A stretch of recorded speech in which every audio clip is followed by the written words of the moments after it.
6 tips for getting good grades in high school. Make a study space. In a quiet spot at home, a well-stocked desk is crucial, but variety is sometimes necessary. A change of scenery can help you remember information better. Add more than just HW to your planner. Plan with a calendar, but you have more to do than just homework assignments. Don't forget to note your extracurricular, work, and social commitments as well.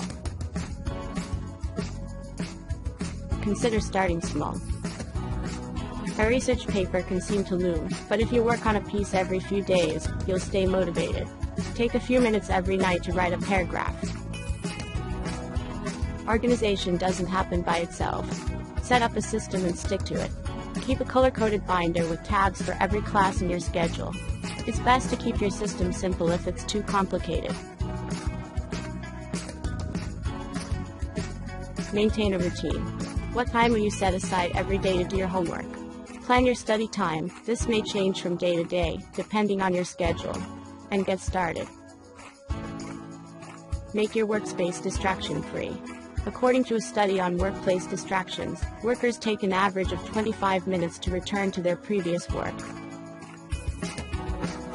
Thank you for watching the video. Check the description for details.